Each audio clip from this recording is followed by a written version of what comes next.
मेरा एक सवाल है सबसे कि कितने लोग आशीषित हैं?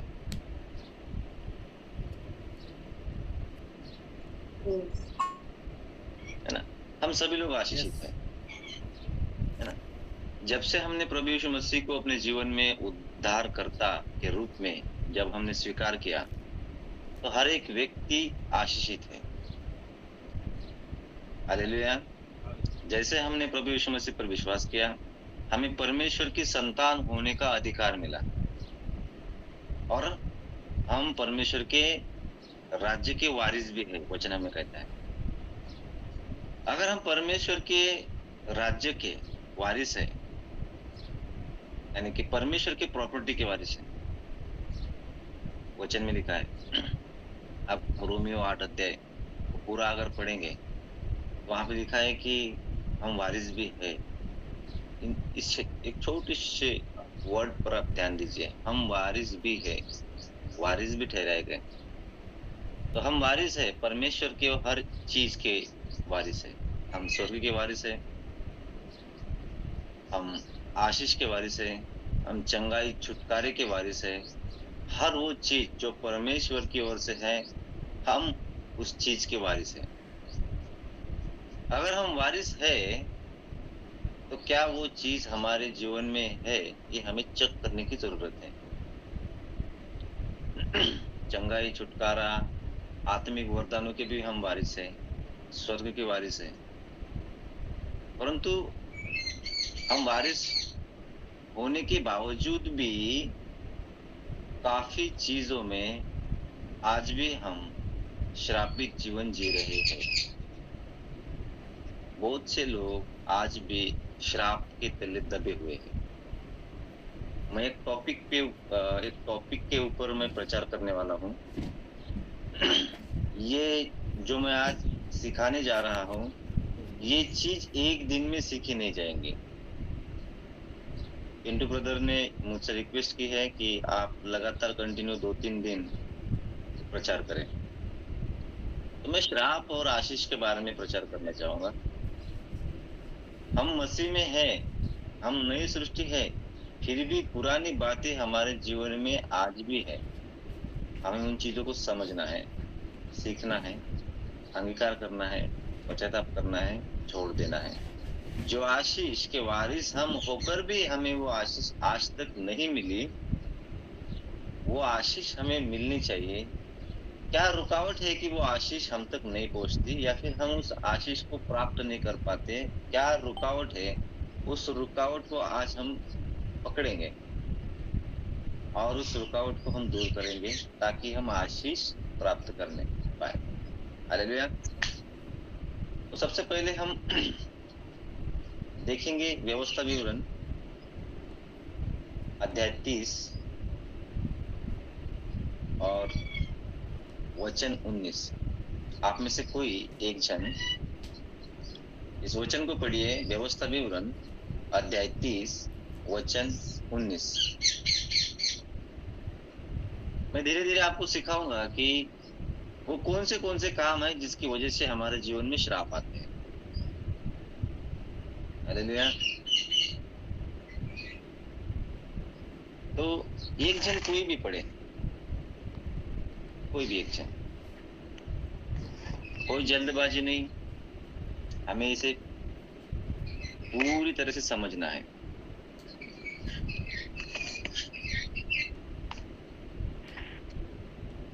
कोई एक जन पढ़े प्लीज। अगर आपको वचन मिला है तो आप इसको पढ़िए। मैं आज आकाश और पृथ्वी दोनों को तुम्हारे सामने इस बात की साक्षी बनाता हूँ कि मैंने जीवन और मरण, आशीष और शाप को तुम्हारे आगे रखा है। इसीलिए तुम जीवन ही को अपना ले कि तू और तेरा वंश दोनों जीवित रहे। हालेलुया! देखिए, इसको मैं भी पढ़ूंगा और समझाने का प्रयास करूंगा, क्योंकि समझना आपको है, मैं तो प्रयास कर सकता हूँ। हालेलुया! देखिए, वचन में इस प्रकार लिखा है, आज आकाश और पृथ्वी दोनों को तुम्हारे सामने इस बात की साक्षी बनाता हूँ कि मैंने जीवन और मरण, आशीष और श्राप को तुम्हारे आगे रखा है, इसलिए तू जीवन ही को अपना ले कि तू और तेरा वंश दोनों जीवित रहे। देखिए, परमेश्वर ने जब मूसा के द्वारा गुलामी से छुड़ाने के बाद, इजरायली लोगों को गुलामी से छुड़ाने के बाद मूसा के द्वारा परमेश्वर ने अपने लोगों से बातचीत की और परमेश्वर ने आकाश और पृथ्वी को साक्षी बताकर आशीष और श्राप हमारे सामने रखे हैं, क्योंकि हमें फ्री विल है। फ्री विल यानी कि चुनाव करने की क्षमता परमेश्वर ने हमको दी है। परमेश्वर जबरदस्ती किसी चीज को अपने ऊपर नहीं थोपता। परमेश्वर ने चुनाव हमारे हाथ में रखा है और प्रभु ये भी कहते हैं कि तू आशीष को ही चुनना, है ना। केवल कि मैंने जीवन और मरण, आशीष और श्राप को तुम्हारे आगे रखा है, इसलिए तू जीवन ही को अपना ले। प्रभु की इच्छा है कि हम जीवन को अपनाएं। दो चीजें हैं, एक है श्राप, दूसरा आशीष। हमें डिसाइड करना है, हमें चुनना है उन दो चीजों में से कि हमें क्या चाहिए। हालेलुया। तो सारे लोग 100% मैं कहता हूं कि सारे लोग आशीष को ही चुनेंगे, पर हमें आशीष मिलेंगी कैसे, ये भी एक बड़ा सवाल है। हालेलुया। बहुत बड़ा सवाल है कि हमें आशीष मिलेंगी कैसे। और हमें ये भी समझना है कि श्राप आते क्यों है। उसका सीधा सीधा एक ही मतलब है कि हमने परमेश्वर की आज्ञा को तोड़ा, इसलिए श्राप आते हैं। तो आगे हम सीखेंगे कि वो कौन सी आज्ञाएं हैं जो परमेश्वर ने कहा है कि ये आज्ञा को तुम तोड़ोगे तो तुम पर श्राप आएगा। इसको हम पूरी तरह से समझने का प्रयास करेंगे। कोई जल्दबाजी नहीं, फटाफट खत्म करके कहीं जाना नहीं है, इसको समझना है। अगर इसको हम समझेंगे तो हम 100% गारंटी के साथ कहता हूँ कि हर एक व्यक्ति आशीष पाएगा। अपने दुखों से, बीमारियों से वो व्यक्ति आजाद हो जाएगा। कभी कभी चंगाई में देरी होने का कारण श्राप होता है। जब तक हम उस श्राप को हमारे जीवन से नहीं हटाएंगे, वो बीमारी, वो रोग, वो परेशानी हमारे जीवन में बनी रहेंगी। हालेलुया। तो हम व्यवस्था विवरण की 28 अध्याय में जाएंगे। 28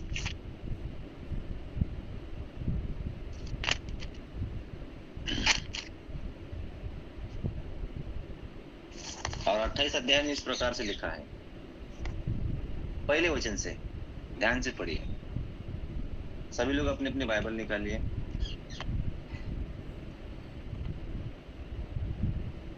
व्यवस्था विवरण 28 अध्याय 1 वचन। यहाँ पे लिखा है, यदि तू अपने परमेश्वर यहोवा की सब आज्ञाएं जो मैं आज तुझे सुनाता हूँ चौकसी से पूरी करने को चित्त लगाकर उसकी सुने, तो वह तुझे और पृथ्वी की सब जातियों में श्रेष्ठ करेगा। आशीष पाने का एक ही सीक्रेट है, परमेश्वर की आज्ञा के अनुसार अपना जीवन बिताना। हालेलुया। और श्राप किस वजह से आते हैं? अगर हमने आज्ञा का पालन किया है तो हमें आशीष मिलेंगे। श्राप क्यों आते हैं? हम इसी अध्याय में व्यवस्था विवरण 28 अध्याय 15 वचन को पढ़ेंगे। यहाँ पे लिखा है, परंतु यदि तू अपने परमेश्वर यहोवा की बात न सुने और उसकी सारी आज्ञाओं और विधियों के पालने में जो मैं आज सुनाता हूँ चौकसी नहीं करेगा, तो ये सब श्राप तुझ पर आ पड़ेंगे। नीचे श्रापों की बहुत बड़ी लंबी लिस्ट है। हालेलुया। बहुत बड़ी लंबी लिस्ट है।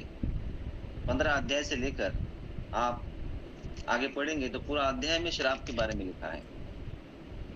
आप ध्यान से इसको बाद में आप पढ़िए। देखो कभी-कभी क्या होता है कि जो भी सेवक होते हैं या फिर जो विश्वासी होते हैं, उनको शराब के बारे में पता नहीं होता और वो करते हैं क्या है, वो ये करते हैं कि उपवास करते हैं, प्रार्थना करते हैं और किसी बड़े सेवक से हम जब प्रार्थना करवाते हैं, तो वो भी बीमारी को डाँटते हैं। हालेलुया! बीमारी को डाँटते हैं, वो बीमारी नहीं जाती। प्रभु ने कहा है कि विश्वास करने वालों में ये चिन्ह होंगे, वो दुष्ट आत्मा को निकालेंगे, मरे हुए को जीवित करेंगे, अन्य-अन्य भाषा बोलेंगे, साँपों को भी उठा लेंगे तो उन्हें कुछ हानि ना होगी। पर वो बीमारी जब एक सेवक उसके लिए प्रेयर करता है, तो वो जाती क्यों नहीं? उसका रीज़न है कि श्राप, उसके पीछे का कारण श्राप होता है। जब प्रभु यीशु और चेले नाव में जा रहे थे, तो वो टाइम पे तूफान आया, आंधी आई और नाव हिलने लगी, डूबने लगी। तब प्रभु यीशु मसीह को लोगों ने जगाया, चेलों ने जगाया। प्रभु यीशु ने, जब हम देखते हैं वहाँ पे पढ़ते हैं, प्रभु यीशु ने हाथ उठाया और उसे डाँटा। किस चीज़ को डाँटा? ना उस आंधी को, ना उस पानी को। उसके पीछे जो काम करने वाला व्यक्ति है वो है शैतान, उसको डाँटा। सारी प्रॉब्लम सॉल्व हो गई। हमारे जीवन में जो भी प्रॉब्लम आती है, उस प्रॉब्लम को डाँटने के बजाय वो प्रॉब्लम का ज़रिया क्या है? किस चीज़ की वजह से वो प्रॉब्लम हमारे जीवन में आई? उस चीज़ को अगर हम खत्म करेंगे, तो प्रॉब्लम नहीं रहेंगी। एक बहुत बड़े डॉक्टर ने कहा है, एक बहुत बड़े डॉक्टर एमडी, एक साइंटिस्ट लेवल के दर्जे के एक डॉक्टर ने कहा है कि आपके अगर शरीर में कैंसर है, हालेलुया! आपके शरीर में अगर कैंसर है, तो कैंसर ठीक नहीं होगा। कैंसर का परमानेंट इलाज है कि उस कैंसर के आने का जो सोर्स है, उस सोर्स को खत्म करना पड़ेगा। यानी कि हमारा खान-पान, हमारे रहने का तरीका। एक व्यक्ति किसी व्यसन में पड़ा हुआ है, उस व्यसन के सोर्स को अगर बंद किया जाए, तो उसका व्यसन छूट सकता है। उसकी शराब की लत, तम्बाकू की लत छूट सकती है। सोर्स बहुत ज़रूरी है। तो हमारे जीवन में जो प्रॉब्लम आती है, उसका सोर्स है श्राप। श्राप की वजह से हमारे जीवन में प्रॉब्लम, समस्याएँ, दुःख, तकलीफ आती हैं। हालेलुया!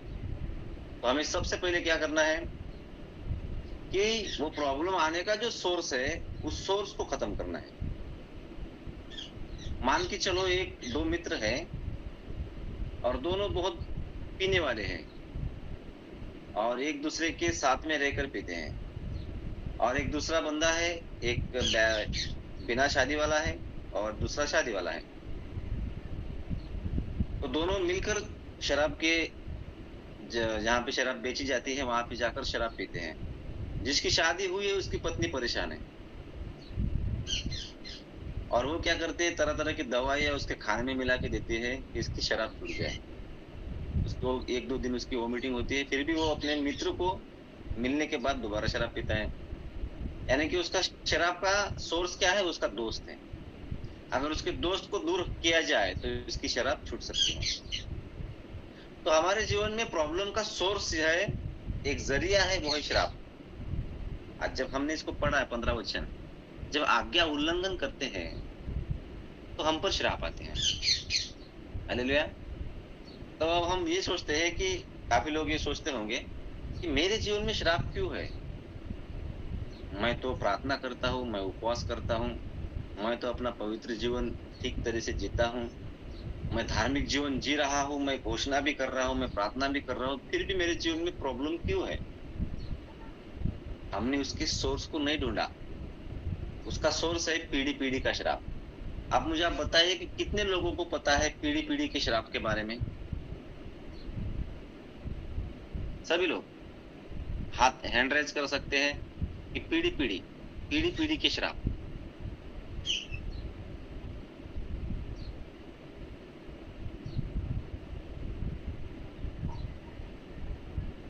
हालेलुया। पीढ़ी पीढ़ी के श्राप होते हैं। यानी कि यदि आप शुगर, बीपी या फिर अन्य कोई रोग का इलाज करने डॉक्टर के पास जाते हैं, तो डॉक्टर पूछता है कि क्या आपके पिता को ये बीमारी थी, क्या आपके दादाजी को या घर में किसी को ये बीमारी थी? क्यों? क्योंकि पीढ़ियों से चली आती है श्राप। हालेलुया। श्राप जो है वो पीढ़ियों से चले आते हैं, पीढ़ी दर पीढ़ी ट्रेवल करते हुए दुष्ट आत्मा भी हमारे पूर्वजों के द्वारा आती है। उसको कहते हैं अनुवांशिक, पीढ़ी पीढ़ी के श्राप। अगर हम पढ़े व्यवस्था विवरण, तो हम एक वचन को पढ़ेंगे इसको समझने के लिए। कोई जल्दबाजी नहीं करना है, हमें ये समझना है। हम पढ़ेंगे निर्गमन, इसका 20 अध्याय 3 से लेकर 6 वचन तक। मैं पढ़ता हूँ, आप ध्यान से सुनिए। 4 वचन से पढ़ेंगे। निर्गमन अध्याय 20 वचन 4। तो अपने लिए कोई मूर्ति खोदकर न बनाना, न किसी की प्रतिमा बनाना जो आकाश में या पृथ्वी पर या पृथ्वी के जल में है। तू उनको दंडवत न करना और न उनकी उपासना करना, क्योंकि मैं तेरा परमेश्वर यहोवा जलन रखने वाला परमेश्वर हूँ। और जो मुझसे बैर रखते हैं उनके बेटों, पोतों और परपोतों को भी पीतरों का दंड दिया करता हूँ। हालेलुया। पीतरों का दंड। हम क्या कर रहे हैं? उस बीमारी को डांट रहे हैं, पर बीमारी वो हमारे पूर्वजों से आई है। तो हमें उस सोर्स को पकड़ना है, उस सोर्स को खत्म करना है। आने का जो जरिया है श्राप आने का, उस जरिया को पकड़ना है, उसको खत्म करना है। आप देखो किसी परिवार में शादी टूट जाती है, वो प्रॉब्लम उनके बच्चों में भी दिखाई देती है। एक परिवार में एक व्यक्ति शराब पीता है, मैं गारंटी के दावे के साथ कहता हूँ कि उनके बच्चे भी शराब के आदी हो जाएंगे। क्यों? क्योंकि पीढ़ीगत शराब काम करते हैं। दुष्ट आत्माओं को एक्सेस मिल जाता है, दुष्ट आत्माओं को हम पर राज्य करने का अधिकार मिल जाता है। क्यों? क्योंकि वो अधिकार परमेश्वर की ओर से उनको मिला है। क्यों? क्योंकि हमने श्राप को चुना है। हमने पहले ही पढ़ा था, व्यवस्था विवरण 30-19 में लिखा है, प्रभु ने धरती और आकाश को साक्षी रखकर श्राप और आशीष, जीवन और मरण हमारे सामने रखा है। हम अपने इच्छा से उन चीजों को चुनते हैं। हम चुनते हैं संसार में कि मैं बड़ा आदमी बनूं, मैं पैसा कमाऊं। और जब पैसा आता है तो लोग शराब पीने लगते हैं, नाना प्रकार की जो है वो किसी चीज के आदी हो जाते हैं, सांसारिक हो जाते हैं। क्या किया है हमने? श्राप को चुना है, मृत्यु को चुना है। परंतु प्रभु कहता है कि तू जीवन ही को चुन ले, परंतु हम जीवन को नहीं चुनते। जीवन को चुनना यानी मसीह का आज्ञाकारी होना। जीवन को चुनना यानी परमेश्वर के वचन को फॉलो करना, उस वचन के अनुसार जीवन को जीना, यानी हमने जीवन को चुना है, आशीष को चुना है। हालेलुया। तो क्या होता है कि पीढ़ी पीढ़ी से हमारे जीवनों में श्राप काम करते हैं। हमारे दादा परदादा, उन्होंने जो पाप किए उन पापों की वजह से आज भी हमारे जीवन में श्राप काम करते हैं। चाहे आप हर संडे चर्च में जाओ, चाहे आप एक सेवक क्यों ना हो, अगर हमने उन श्रापों को नहीं तोड़ा तो वो हमेशा कायम बने रहेंगे और हम असफलता का सामना करते रहेंगे बार बार। बहुत से लोग हैं जो ये अनुभव करते हैं कि मैं तो परमेश्वर की सारी आज्ञाओं को मानता हूँ, उनके अनुसार जीवन जीता हूँ, मैं दशवांश भी देता हूँ, मैं प्रार्थना भी करता हूँ, मैं उपवास भी करता हूँ, मैं सेवकों का आदर भी करता हूँ, फिर भी मेरे जीवन में ये परेशानी क्यों है? उसका रीजन है, उसका कारण है कि आपके जो पूर्वजों ने जो कुछ भी किया, उसके जो श्राप है वो आज भी आपके ब्लड लाइन के द्वारा आई हुई है, आपके जीवन पर राज्य कर रही है। तो हमें क्या करना है? उन श्रापों को तोड़ना है। हमें वो जनरेशन कर्सेस को क्या करना है? तोड़ना है। तभी हम आशीष के वारिस होने पाएंगे। हालेलुया। अगर हम कहेंगे कि एक व्यक्ति अगर शराब पी रहा है और उसकी दोनों किडनियां खराब हो गई, दोनों किडनियां अगर खराब हो गई तो सबसे पहले उसको वो शराब छोड़नी पड़ेगी, तब जाके वो दवाई लेगा तो दवाई काम करेंगी। अगर वो पुरानी आदत जो है पीने की वो छोड़ेगा ही नहीं, शराब की आदत है उसको अभी भी है और दवा भी ले रहा है ठीक होने की, क्या वो बंदा कभी ठीक हो पाएगा? नहीं हो पाएगा। क्योंकि सबसे पहले उसको उस सोर्स को बंद करना है जिसके द्वारा उसकी किडनी खराब हुई। हमारे जीवन में भी वैसे ही करना है, हमें उस सोर्स को तोड़ना है, उस सोर्स को तोड़ देना है, उस सोर्स को खत्म करना है जिसके द्वारा बीमारी परेशानी हमारे जीवन में आए। तब जाकर हम उपवास करेंगे और आशीषित होंगे। तब हम प्रार्थना करेंगे तो प्रार्थना का उत्तर मिलेगा, सारी चीजें बदलना शुरू हो जाएंगी। एक सदी के महान प्रचारक है जिनका नाम है डेरिक प्रिंस, उनकी सैकड़ों किताबें आपको मिल जाएंगी।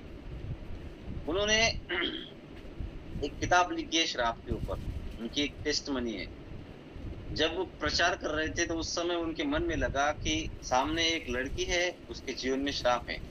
तो उन सेवक ने क्या किया कि उस लड़की के पास गए और उस लड़की के लिए बोले कि क्या मैं आपके लिए दुआ कर सकता हूँ? उन्होंने कहा बिल्कुल आप करिए। तो उन्होंने उस लड़की के लिए प्रार्थना की और श्रापों को तोड़ा। और श्राप टूटने के बाद 1 महीने के बाद उस परिवार का उस पास्टर को फ़ोन आता है और वो बोलते हैं कि 18 महीने में 3 बार उस लड़की का पैर टूटा था और डॉक्टर ने ये बोला था कि अभी इसका पैर कभी ठीक नहीं हो सकता।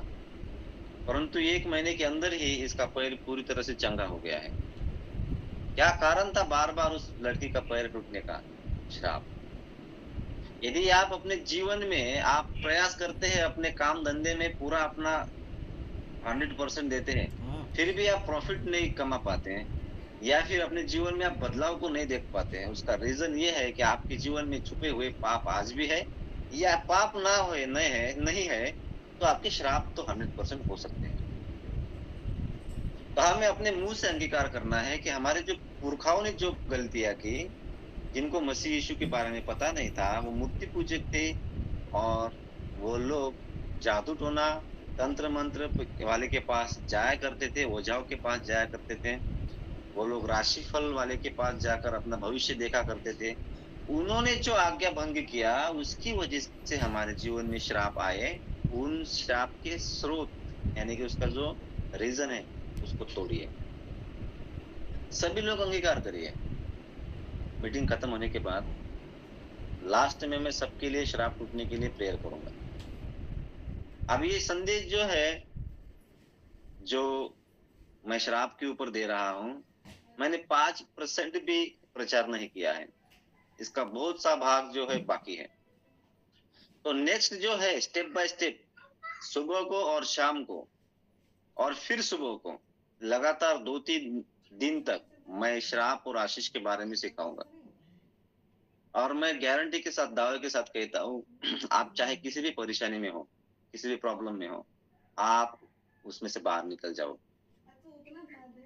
हालेलुया।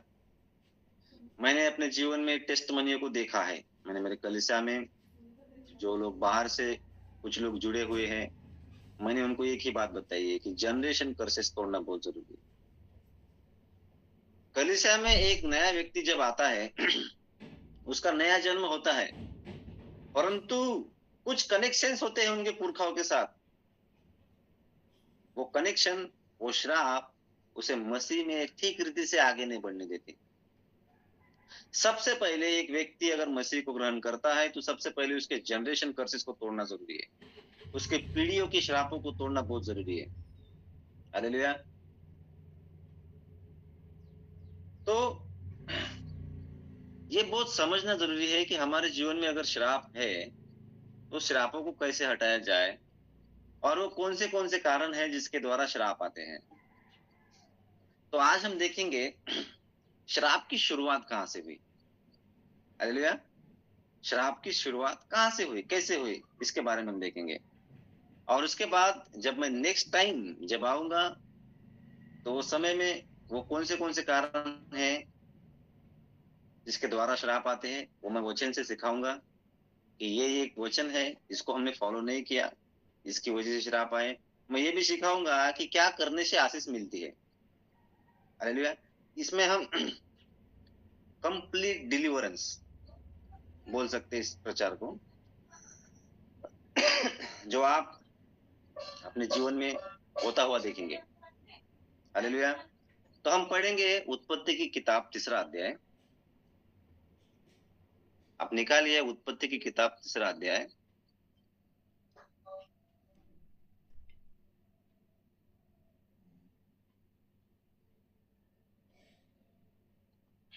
और वचन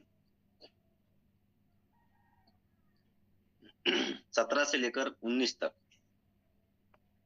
उत्पत्ति अध्याय 3 वचन 17 से लेकर 19 तक मैं पढ़ूंगा, आप ध्यान से सुनिए।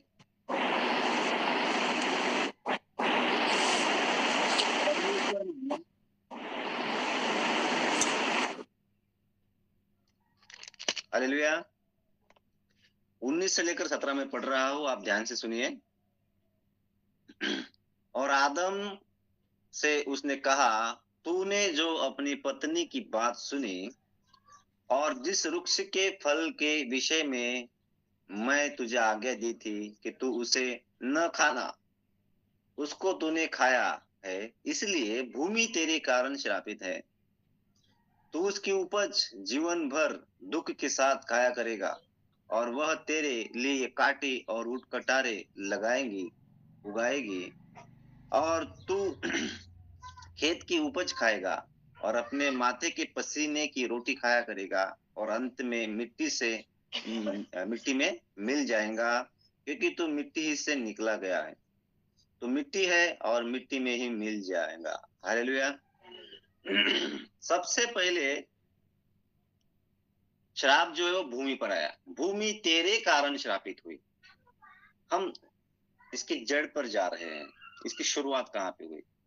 सबसे पहले परमेश्वर ने आदम और हव्वा के आज्ञा भंग करने की वजह से भूमि पर श्राप दिया। सबसे पहले भूमि पर श्राप दिया। भूमि के तेरे कारण श्रापित हुई, यहाँ पे लिखा है भूमि तेरे कारण श्रापित हुई और वो ऊंट कटारे उगाएंगे, है ना। वो जब आदम और हव्वा अदन की वाटिका में थे, वहां पे कांटेदार और जहरीली चीजें नहीं थी, अच्छी चीजें थी। केवल एक पेड़ जो था परमेश्वर ने उसकी परीक्षा के लिए लगाया था, अच्छे और बुरे के ज्ञान का पेड़। फिर जो है आदम और हव्वा खेती करने लगे, खेती की उपज में से अपना जीवन जीने लगे। फिर हम आगे पढ़ते हैं 4था अध्याय, है ना। सबसे पहले मैं देखा कि श्राप की शुरुआत हुई और फिर वो श्राप बढ़ने लगा। किस प्रकार से, हम 4 अध्याय में और उत्पत्ति अध्याय 4 वचन 11 से लेकर 12 तक हम पढ़ेंगे। मैं पढ़ता हूं, आप ध्यान से सुनिए।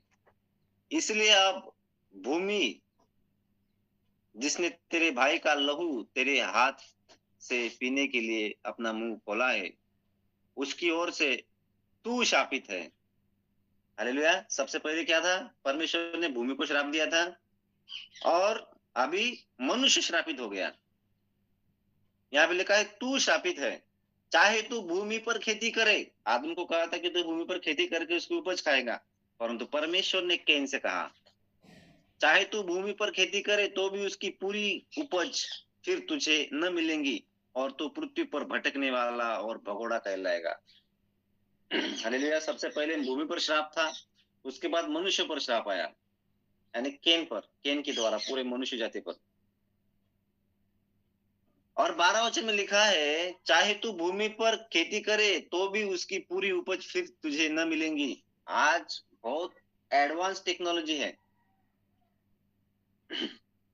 अच्छे अच्छे प्रोडक्ट है और अच्छे अच्छे बीज है जमीन में बोने के लिए, फिर भी उसके ऊपर रोग आते हैं, कीड़े आते हैं, बीमारी आती है, और अलग अलग पेस्टिसाइड्स दवाएं उस पर स्प्रे करना पड़ता। चाहे आप कितना भी अच्छा सीड यूज करें बोने के लिए, फिर भी उसके ऊपर रोग आता है। क्यों? क्योंकि परमेश्वर का श्राप भूमि पर और मनुष्य पर है। यहाँ पे लिखा है 12वां वचन, चाहे तू भूमि पर खेती करे तो भी उसकी पूरी उपज फिर तुझे न मिलेंगी। पूरी उपज नहीं मिलती। आप कोई भी खेती वाला व्यक्ति देखिए, उसके खेती में जो उसको अनाज या फिर जो भी उसको उत्पादन होता है, वो उसको पूरा लाभ उसको नहीं मिलता। कीड़े उसको खा जाते हैं, या फिर ज्यादा बारिश होने की वजह से उसको जितना होना चाहिए उसका उतना उत्पादन नहीं होता। क्यों? क्योंकि श्राप अभी भी जीवित है। हालेलुया। तो सोर्स क्या है प्रॉब्लम का? मैं फिर से उसी टॉपिक पे आ रहा हूं। सोर्स ये है श्राप। हालेलुया। तो हमें अपने जीवन से श्राप को दूर करना बहुत जरूरी है। जब तक हम अपने जीवन में से श्राप को दूर नहीं करेंगे, हम आशीषमय चीजों को महसूस नहीं करेंगे। मैंने काफी स्ट्रगल किया मेरे लाइफ में। मैंने मेरे जीवन में काफी स्ट्रगल किया, और मैं प्रार्थना किया करता था, और सारी चीजें जो मसीह में एक व्यक्ति को करना चाहिए वो मैं किया करता था। फिर भी मैं अपने जीवन में बदलाव को नहीं देख पा रहा था। जब से मैंने श्राप और आशीष के बारे में सीखा और उन चीजों को मेरे जीवन में मैंने लागू किया, तो मैं आशीषित हो रहा हूँ। दिन प्रतिदिन मैं आशीषित हो रहा हूँ। तो अभी हम देखेंगे कि आशीष, परमेश्वर हमें कौन सी आशीष और कैसे कैसी आशीष देता है, उसके बारे में देखेंगे। और श्राप कौन से आते हैं उसके बारे में देखेंगे। हम निकालेंगे व्यवस्था विवरण 29 अध्याय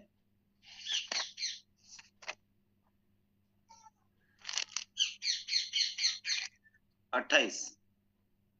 व्यवस्था विवरण 28 मैं पढ़ता हूं, आप ध्यान से सुनिए।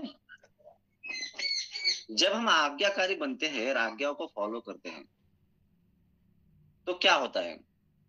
यदि तो अपने परमेश्वर यहोवा की सब आज्ञाएं जो मैं आज तुझे सुनाता हूँ चौकसी से पूरी करने को चित्त लगाकर उसकी सुने, तो वह तुझे पृथ्वी की सब जातियों में श्रेष्ठ करेगा।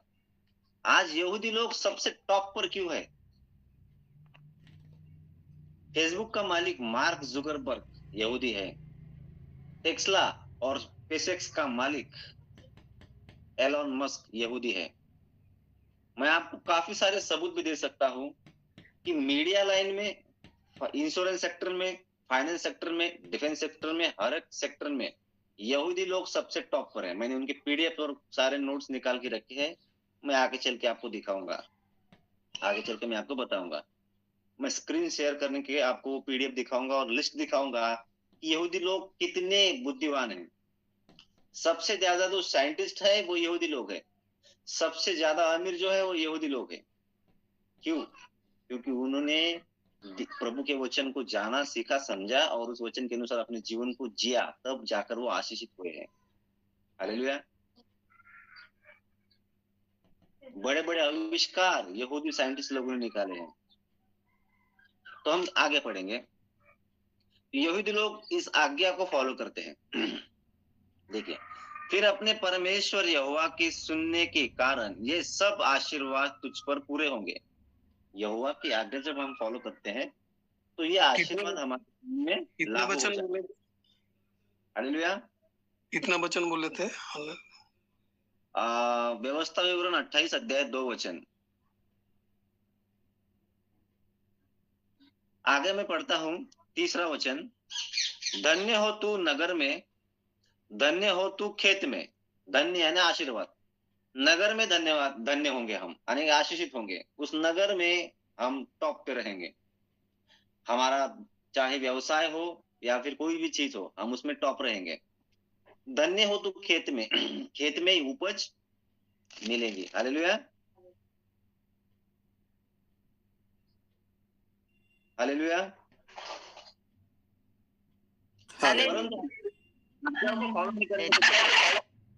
जब हम आज्ञा को फॉलो करते तो क्या होगा? धन्य हो तू नगर में, धन्य हो तू खेत में। धन्य हो तू नगर में, धन्य हो तू खेत में। ये कब होगा? जब आज्ञा को फॉलो करेंगे। आज्ञा को फॉलो नहीं करेंगे तो क्या होगा? इसी अध्याय में हम पढ़ेंगे 16 वचन, 28 अध्याय 16 वचन। पहले हमने क्या पढ़ा था? धन्य हो तू नगर में, धन्य हो तू खेत में। परंतु 28 अध्याय में 16 अध्याय में पढ़ते हैं हम, अगर हमने आगे को फॉलो नहीं किया तो क्या होगा? अर्थात शापित हो तू नगर में श्रापित हो जाएंगे अगर आगे को फॉलो नहीं किया। ठीक है, आगे लिखा है श्रापित हो तू खेत में, यानी कि हमें खेत की पूरी उपज नहीं मिलेंगी। आज्ञा को फॉलो करेंगे तो खेत में भी हम आशीषित होंगे। फिर हम 28 अध्याय के वचन को पढ़ेंगे, 4 वचन। धन्य हो तेरी संतान और तेरी भूमि की उपज, और गाय और भेड़ बकरी आदि पशुओं के बच्चे। इन चीजों पर, हमारी जो संपत्ति है उन चीजों पर आशीष आएंगे। लेकिन हम वचन को नहीं फॉलो करेंगे तो क्या होगा? 17 वचन। श्रापित हो तेरी टोकरी और तेरी कटौती, श्रापित हो तेरी संतान और भूमि की उपज, और गाय भेड़ बकरियां और बच्चे। श्रापित हो भीतर आते समय और श्रापित हो तो बाहर जाते समय। आज्ञा को फॉलो नहीं करेंगे तो, और आज्ञा को फॉलो करेंगे तो क्या होगा? हमारे बच्चे आशीषित होंगे, हमारे जो भेड़ बकरियां है, हमारे जो जानवर है, हमारी जो प्रॉपर्टी है, उन पर आशीष रहेंगे। हालेलुया। ये बहुत मायने देता है कि परमेश्वर के वचन को समझना और उस समझ के उसे अपने जीवन में लागू करना। हालेलुया। परमेश्वर बेवजह किसी पे श्राप नहीं आता, परमेश्वर का श्राप किसी पर बेवजह नहीं आता। मैं आगे चल के ये बातें मैं स्टेप बाय स्टेप वचन के अनुसार सिखाने वाला हूँ। ठीक है, और आगे पढ़ेंगे 5 वचन। धन्य हो तेरी टोकरी और तेरी कटौती, धन्य हो तू भीतर आते समय और धन्य हो तू बाहर जाते समय। आगे को फॉलो करेंगे तो। 7 वचन। यहोवा ऐसा करेगा कि तेरे शत्रु जो तुझ पर चढ़ाई करेंगे वे तुझसे हार जाएंगे। वे एक मार्ग से तुझ पर चढ़ाई करेंगे, परंतु तेरे सामने से 7 मार्ग से होकर भाग जाएंगे। ये आशीष यहोवा ने दी है। हालेलुया। आज इजराइल दुनिया का सबसे ताकतवर देश क्यों है? क्योंकि इजराइल का रक्षक कौन है? यहोवा परमेश्वर। जितने भी युद्ध हुए हैं और हर युद्ध में इजराइल ने जीत हासिल की है। उसके शत्रु आए एक रास्ते से और भाग गए 7 रास्ते से। अभी इजराइल के साथ हमास और फलस्तीन का युद्ध शुरू है।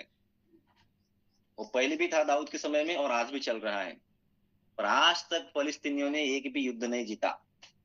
रीजन क्या है? क्योंकि यहोवा परमेश्वर यहूदी लोगों के साथ है, इजराइल के साथ है, और इजरायली लोग जो यहूदी है ईमानदार है परमेश्वर के वचन के प्रति और परमेश्वर की आज्ञा के प्रति। इसलिए आज भी इजराइल टॉप पर है। टेक्नोलॉजी में, इनोवेशन में, नए नए आविष्कार में, नए नए प्रोजेक्ट में, वहां पे काफी सारी टेक्नोलॉजियों का शोध वहां पे लगा है। इजराइल टॉप पर क्यों है? अगर कोई इजराइल पर कोई ऊपर से बॉम्ब भी डालेंगे तो भी उस पर कुछ नहीं होगा इजराइल को। क्यों? क्योंकि उसके पास टेक्नोलॉजी, 2 टेक्नोलॉजी। हालेलुया। उसके पास एंटी बैलिस्टिक मिसाइल है, उसके पास आयरन डोम है। ये दो टेक्नोलॉजी क्या करते हैं कि अगर कोई विदेशी ताकत उस पर अगर मिसाइल या फिर बॉम्ब डाले तो टेक्नोलॉजी उसको हवा में फोड़ देती है, नीचे आने ही नहीं देती। उसको ये बुद्धि किसने दी? परमेश्वर ने। क्यों? क्योंकि वो परमेश्वर के वचन को फॉलो करते हैं उस देश के सारे लोग, इसलिए वो आशीषित है, टॉप पर है। हालेलुया। तो ये बात हमें समझना चाहिए कि परमेश्वर के वचन को जब हम अपने जीवन में अंगीकार करते हैं, लागू करते हैं, उसके अनुसार जीते हैं, तो हम आशीष के वारिस है, हम हकदार है आशीष के। हमें आशीष मांगने की जरूरत नहीं है, हम आशीष के वारिस है। अपने पिता के प्रॉपर्टी में हम हिस्सेदार है, वारिस है। यदि हम परमेश्वर को अपना पिता कहते हैं तो हम उसके वारिस भी है। हालेलुया। तो ये बात हमें समझना बहुत जरूरी है। आगे हम पढ़ेंगे, तेरे खत्तों पर और जितने कामों में तू हाथ लगाएगा उन सबों पर यहोवा आशीष देगा। इसलिए जो देश तेरा ये परमेश्वर तुझे देता है उसमें वह तुझे आशीष देगा। हालेलुया। अगर हम 20 पढ़ेंगे, जिस काम को तू आशीष हाथ लगाएगा, है ना, यहाँ पे लिखा है हाँ, तेरे खत्तों पर जिस काम को तू हाथ लगाएगा उन सब पर यहोवा आशीष देगा। परंतु अगर आज्ञा को फॉलो नहीं करेंगे तो क्या होगा? 20 वचन इसी अध्याय में, फिर जिस जिस काम में तू हाथ लगाए उसमें यहोवा यहोवा तब तक तुझको श्राप देता और भयातुर करता और धमकी देता रहेगा जब तक तुम मिट न जाए और शीघ्र नष्ट न हो जाए। यह इस कारण होगा कि तूने यहोवा को त्याग कर दुष्ट काम करे। हालेलुया। लिस्ट बहुत लंबी है। हालेलुया। लिस्ट बहुत लंबी है। आप आराम से घर पे पढ़िए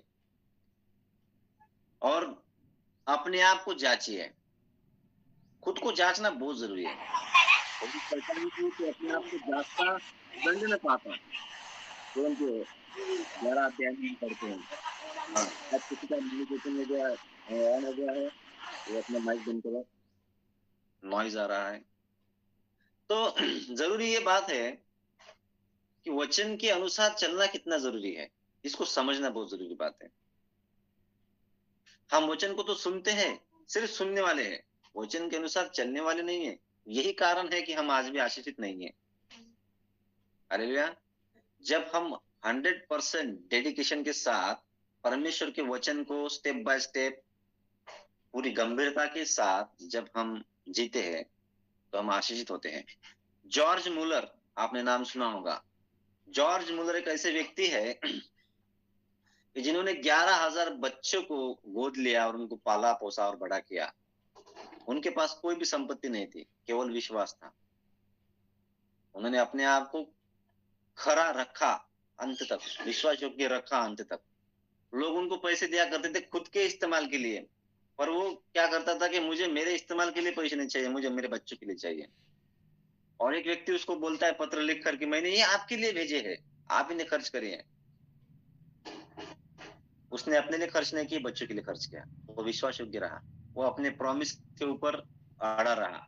प्रभु, इन बच्चों को संभालने की जिम्मेदारी है, आप स्वर्ग से सहायता करें। हालेलुया। काफी जो होता है ना, हम ये करते हैं कि नहीं, प्रभु मुझे आशीष दिया है तो मैं गाड़ी लूंगा, मैं बंगला बनाऊंगा, मैं फ्लैट लूंगा, मैं ये इन्वेस्टमेंट करूंगा, ये करूंगा, वो करूंगा। आप शराब को कमा रहे हैं। अगर कोई आपको दे रहा है तो आपको जितना ये पेट है, आपको जो 250-300 ग्राम का जो खाना चाहिए, वो खाना आप खा सकते हो। परंतु जो भी प्रभु के राज्य में बोया गया है, दिया गया है, वो प्रभु के राज्य में इस्तेमाल होने पाए। बहुत जरूरी है। परमेश्वर जो भी चीज देता है उसको संभालना। जो थोड़े इसमें विश्वास योग्य रहा, वो बहुतों में विश्वास योग्य रह सकता है। हमें थोड़ा एक वरदान मिलता है भविष्यवाणी का, हम क्या समझने बैठते खुद को, ये हम वो भविष्यवाणी करते बैठते हैं कि हम अपने आप को कुछ है ये लोगों को दिखाना शुरू कर देते हैं, और जो बड़ा आने वाला है उसको हम मिस कर देते हैं। हमें अन्य भाषा का दान मिलता है तो हम अन्य भाषा लोगों के सामने जोर जोर से अन्य भाषा में प्रार्थना करते हैं। अन्य भाषा को समझना बहुत जरूरी है। परमेश्वर जो भी चीज आपको देता है उसका हिसाब किताब परमेश्वर ऊपर जाने के बाद लेने वाला है। तो हमें ये डिसाइड करना है कि हमें उसका यूज कैसे करना है, क्यों करना है, कैसे करना है। हमारे बड़प्पन के लिए हमें यूज कर रहे हैं क्या? कोई वरदान हमें दिया है परमेश्वर ने, क्या वरदान कलीसिया की उन्नति के लिए यूज हो रहा है या अपना नाम बड़ा करने के लिए हो रहा है? ये समझना बहुत जरूरी है। परमेश्वर जो भी चीज हमें देता है उसका हिसाब हमें परमेश्वर को देना है। यदि हमें परमेश्वर ने बुद्धि दी है तो बुद्धि कलीसिया की उन्नति के लिए, मसीह लोगों की उन्नति के लिए यूज होना चाहिए। हालेलुया। हमारा टैलेंट परमेश्वर के लिए यूज होना बहुत जरूरी है। हालेलुया। तो मैं आशा करता हूं कि आप लोग श्राप के बारे में समझ गए होंगे। आप व्यवस्था विवरण 28 अध्याय को अगर पूरा पढ़ेंगे तो आशीषित क्यों होंगे और श्रापित क्यों होंगे, ये सारे कारण आपको मिल जाएंगे। ये सारे सवालों के जवाब आपको यहाँ पे मिल जाएंगे। हालेलुया। हमने ये भी देखा कि परमेश्वर ने आदम को श्राप दिया, आदम के द्वारा भूमि को श्राप दिया, उसके बाद केन के ऊपर श्राप आया है और वो श्राप आज भी हमारे जीवन में काम करता है। तो नेक्स्ट टाइम मैं जब आऊंगा तो मैं पूरा ये सीरीज स्टेप बाय स्टेप श्राप क्या है, श्राप क्यों आते हैं, श्राप के परिणाम क्या है, हमें श्राप से कैसे बचना है, ये सारी चीजें हम स्टेप बाय स्टेप सीखेंगे।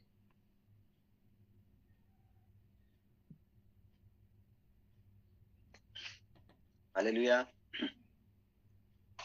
तो बिजली चली गई है, लाइट चली गई है, इसलिए शायद मैं आपको ठीक से दिखाई नहीं दे रहा हूँ। हालेलुया। तो कितने लोग हैं जो श्राप से आजाद होना चाहते हैं? प्लीज अपना हैंड रेज करिए।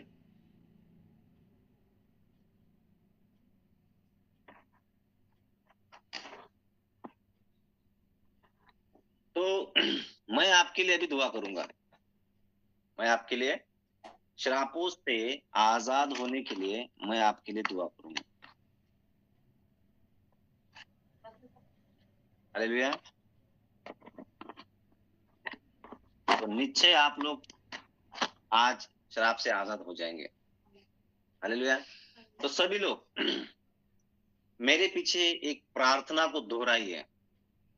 जिस प्रकार से मैं प्रार्थना करता हूं, उस प्रार्थना को आप दोहराइए मेरे साथ, और आप आश्चर्यचकित परिणामों को होता हुआ देखेंगे अपने जीवन में। हालेलुया। मैं प्रार्थना की शुरुआत कर रहा हूं। आप वर्ड टू वर्ड शब्दों के साथ मेरे सहभागी होइए। उन शब्दों का आप दोहराइए अपने जीवन में, अपने मुंह के द्वारा, अपने मुंह के अंगीकार के द्वारा। बोले, प्रभु यीशु, धन्यवाद देता हूं। अपना माइक बंद करिए। आप अपना आवाज आप माइक बंद करिए। सिर्फ मैं जो अंगीकार के वचन बोल रहा हूँ उसे आप अंगीकार करिए। माइक बंद रखिए।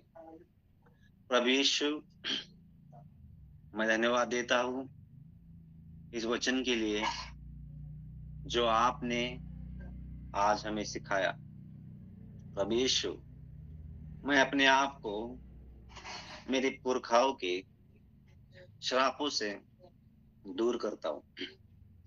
मेरे दादा ने, मेरे पिता ने और मेरे परदादा ने और उनके पुरखाओं ने जो भी अपराध किया है, जो भी प्रभु जी उन्होंने पाप किया है, उनके जो पाप, उनके जो श्राप है, जो छुपे हुए हैं, जो श्राप के रूप में मेरे जीवन पे आज भी काम करते हैं, मैं यीशु के नाम से उन्हें तोड़ता हूँ। धन्यवाद प्रभु यीशु, जिस काम की वजह से मैं और मेरे पुरखाओं को श्राप आया, उस श्राप को आपने प्रभु जी क्रूस पर तोड़ दिया। प्रभु जी, मेरी जगह पर आप श्रापित हुए। आपके कोड़े खाने से मैं चंगा हो गया। धन्यवाद प्रभु, आपने मेरे पुरखाओं के श्रापों को तोड़ दिया है।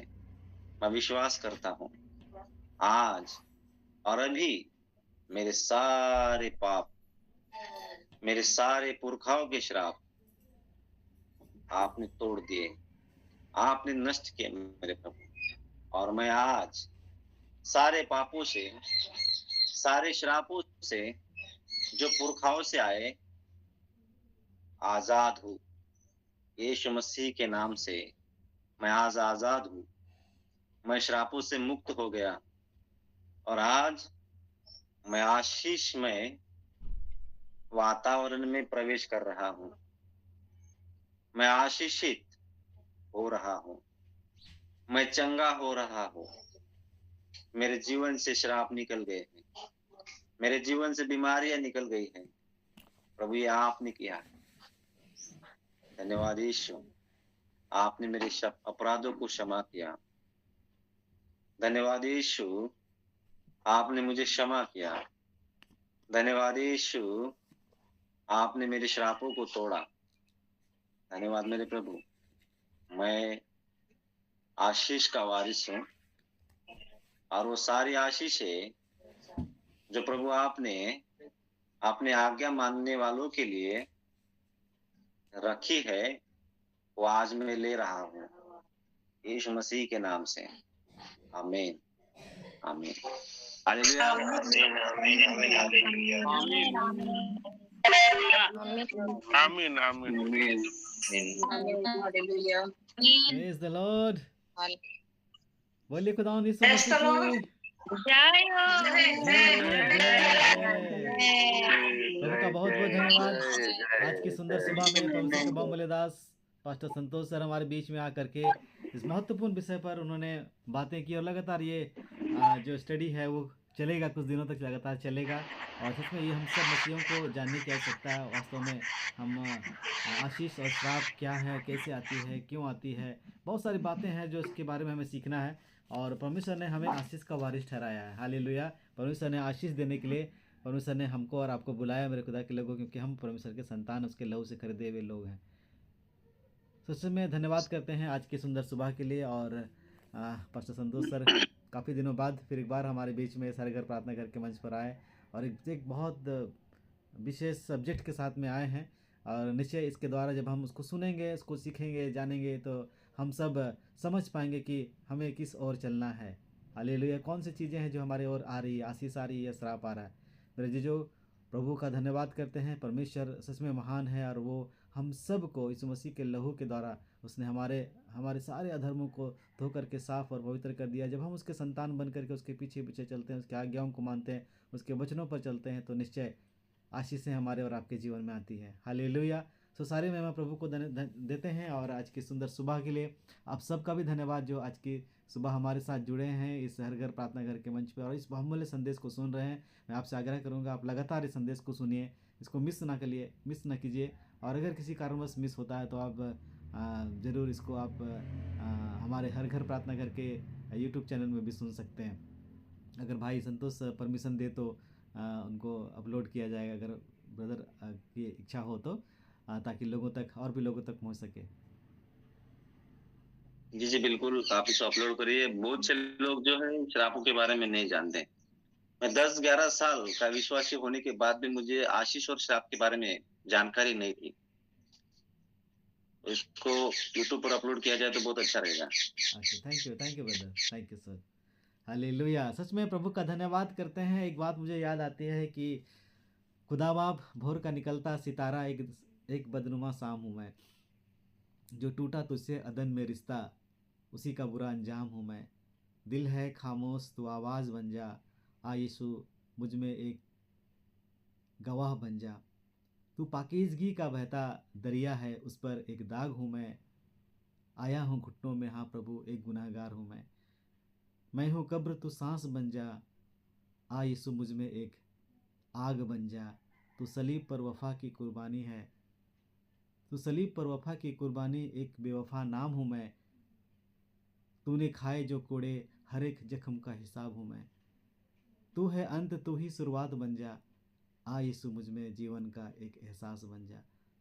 मेरे जीजो आइए हम अपने जीवन में यीशु मसीह को अपने जीवन का एक एहसास बना दे। उसको याद रखे कि उसने हमारे कारण कोड़े खाए, उसने हमारे जख्मों, उसने हमारे पापों के खातिर अपना शरीर में जख्म लिया, उसने दर्द सहा, उसने तकलीफ़ें सही। आइए हम सारी बातों को अपने जीवन में हमेशा स्मरण रखें और उसके वचन के अनुसार जीवन जिए। निश्चय परमेश्वर ने हमको आशीष का वारिस ठहराया है। हम श्राप के लिए नहीं बने हैं। हमारे बच्चे, हमारे घर परिवार, हमारे घराने के लोग श्राप के लिए नहीं बने हैं, वरन आशीषों के लिए बने हैं। तो हम इस विषय को ज़रूर सुने, पूरा सुने। और इस वचन के द्वारा जब हम लोग पूरा कंप्लीटली सुनेंगे तो आपको और हमको एक मार्गदर्शन मिलेगा कि हम वास्तव में किस ओर जा रहे हैं या किस ओर हमें जाना है। सो प्रभु आप सबको बहुत ऐसा आशीष दे। आज की सुबह जिन वचनों के द्वारा आपने आशीष पाई है, आप चाहें तो उस वचन को प्रभु की महिमा के लिए, जिन बातों से पवित्र आत्मा ने आपसे बात की है, उसको मैं प्रभु की महिमा के लिए आप बोल सकते हैं, रख सकते हैं।